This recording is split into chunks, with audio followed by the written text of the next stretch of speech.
Hello everyone, and welcome back to another episode of High Plains Media News. As always, I'm your host, Stetson Smith. Tonight, we've got a big episode as we jump right back into a breaking update on the sanctuary city for the Unborn Ordinance. Starting off, Amarillo City Council rejected both the amended version and the original draft of the ordinance by a 4-1 vote. As of now, the petition committee has until July 1st to put the ordinance on the November ballot. According to online statements made by the committee officials, this is projected to be exactly what they plan to do.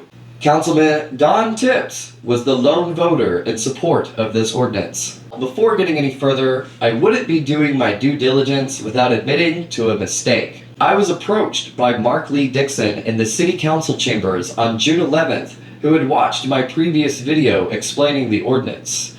He had told me that I had misinterpreted my readings of the ordinance and the fact that the ordinance protects the mother from lawsuits and does not hold her to be accountable or liable to private suits.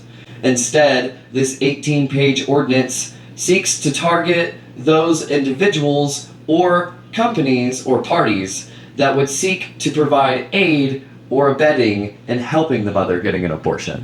High Plains Media and myself does its best to gather accurate information to share with you guys, but I must disclose, I am no lawyer. My specialty is helping people share their stories. So let's hear from an Amarillo resident who supported the ordinance and helped me understand the language in the ordinance and how the mother is not liable.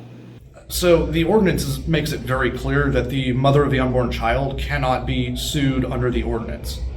I forget which section exactly. Mm-hmm. I mean, I could try to pull it up, but it's going to take a while. No, you're okay. I get it. Search it up, but there is a provision in there that explicitly excludes the mother of the unborn child from liability under this ordinance, because we have to understand that she's a victim as well. She's a victim of brainwashing by the abortion industry. And so without condemning nor condoning, we have to come from a place of understanding of, well, why is this occurring? And so that is why she is protected under this ordinance. You can see more of Mr. Meyer's interview later in the video, but let's go ahead and jump right into the City Council meeting that happened on June 11th. Amarillo City Council saddled up for another extensive 6.5-hour meeting to listen to public discussion over the amended draft for the proposed ordinance that would make Amarillo a sanctuary city for the unborn. Last time, on May 28th, the councilman and mayor asked for an amended version of the ordinance to be made in order to gain the popular vote by council to enact it into a municipal law immediately. It was signaled that the travel ban portion of the ordinance was the specific reason for their reservations on voting in favor of the ordinance. However, the petition committee and Mark Lee Dixon said that the travel ban is the ordinance and that it would be aimless to take away the teeth of the ordinance. Even though Mayor and Councilman Les Simpson said that they did not want to see this be settled on the November ballot, it seems that they had no other way. As the meeting neared the end became slightly unruly and harder to manage, Council took action on both the amended and the original drafts of the ordinance, voting it down by a 4-1 vote. From Council alone on rejecting the amended version.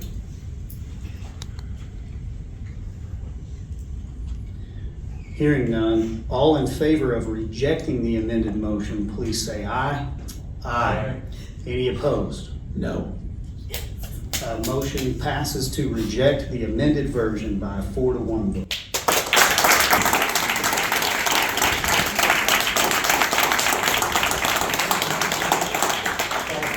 I also want to take the time to highlight some notable speakers, such as Tremaine Brown, winner of Amarillo Man of the Year in 2023, as well a featured guest on this show.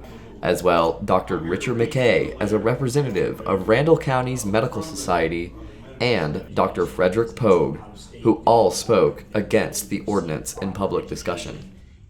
So the fight for life is not over. I mean, our founding fathers, whenever they envisioned this country, whenever they were founding it, so to speak, so they're called founding fathers. But whenever they wrote the Declaration of Independence, they included 3 inalienable rights in there. It was the rights to life, liberty, and the pursuit of happiness. And they put the right to life first for a reason, because without that, nothing else can come after. What rights can we truly protect if we can't protect the right to life? And so overturning Roe v. Wade with the Dobbs decision back in 22, that didn't really end the argument. What it did was it put it back on the states and localities. So it really simply became a 9th and 10th Amendment issue.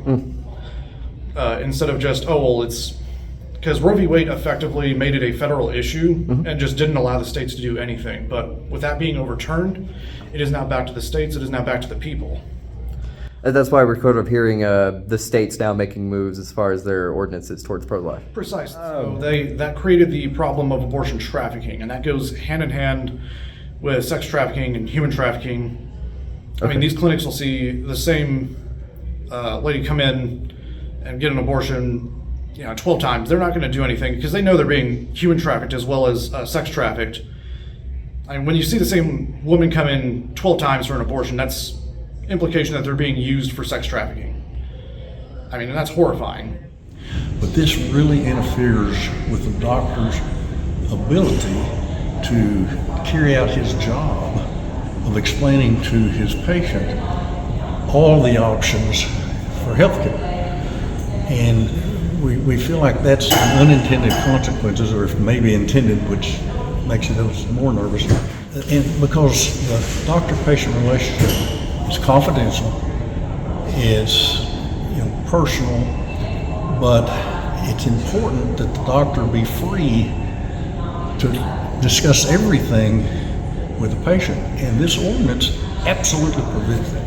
Well, I think that you heard Councilman Kraft, myself, and others say that we always want to do our job in exercising the full voice of the vote.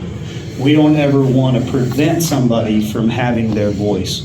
That's why we allow public comment and public hearing to go on, and we've opened ourselves up to that. That's why these are marathon meetings. However, there is a role for council to do something if it is clean and clear cut and dry. This one is not. And so I hate to see this go to the ballot because of the strain that it's going to put on the community, but we don't have another choice. It's not up to us. Petition committee can take it forward to the ballot, and that is the procedure that we've all agreed to. Just based on the fact that a lot of this law is still legal theory, and it probably will not be tested. It hasn't been tested anywhere else. And could we have moved it forward and just disappointed the other half? I think you were a 50-50 shot in that. Coming into this meeting, I didn't really know which way this was going to go.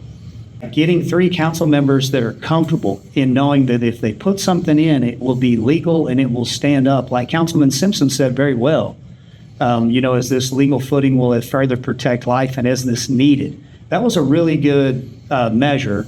And I think that if we were living in any other state other than the state of Texas, you could say, well, Amarillo is not a sanctuary city for the unborn. I'm still going to tell you, Amarillo is a sanctuary city for the unborn because Texas is a sanctuary state. It'll only be the original unamended version to go to the ballot. An amended version would have had to have been passed with council. Well, I've learned a great deal through it, and I can tell you that trying not to be a politician that is in the political world, I'm just going to sit here and tell you man, I learned the whole time. Because when I said, well, I think we should be a sanctuary city, I was shown nothing that was in state law in 171, 178, and SB 8 was limited to only this one little caveat, that we still had all of these other issues with RU 486 and disposal of human remains. As I dug further and further into existing state law, it became more and more obvious that the first thing is a lot of this is already covered. The second thing is my jurisdiction is not what I thought it was. So I cannot call something criminal and make it a felony. Now, I could call something criminal and make it a misdemeanor, but if it's already a felony in state law, then I'm reducing a felony to a misdemeanor. So RU 486 already covered in state law. If I were to take action on it, which is where we originally started, was let's focus on this drug, because we believed 65% or so of abortions were happening chemically, and that might be the best way for us to take action is to work within our municipal court. What we figured out is that would be going against what is already a felony and criminalized at the state. So the real truth here is I've learned everything. And the other fact here is this is all legal theory. So I'm no expert, and I'm as much of an expert on this as anybody else.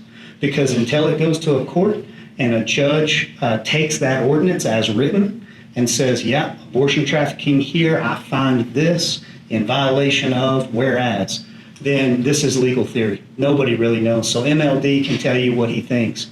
I can tell you what I think. We're both subject matter experts at this point.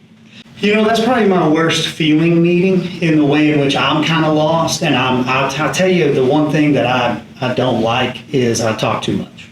And so, like, I know the criticism that came from MLD after the last meeting. You know, Mayor, you sure talked a whole lot. Like, we really kind of wanted to hear from your council. And so, you know, in the way in which I was trying to allow a conversation to take place, we just struggled. Like, you know, different council members didn't really have a good direction. And honestly, for lack of a better word, we were kind of footing around the subject. We knew that some of the guys weren't going to vote for it, but I was hoping to facilitate a conversation that at least would show, you know, we're willing to take one more attempt at it. The more I talked, the worse it got at the end of the meeting. And you guys get it all on camera, so I don't know how bad it looks from out there, but it was pretty messy from up on the dais. Well, that's going to be all for this update on the very divisive topic of the sanctuary city for the Unborn Ordinance. Be sure to find us on social media to catch sneak peeks on the upcoming stories and events, and as well to keep up with what's happening inside the Amarillo community. As well, if you have a story or event that you would like me to cover, please contact me. And finally, High Plains Media is looking to expand its affiliation with sponsors. So take care, High Plains.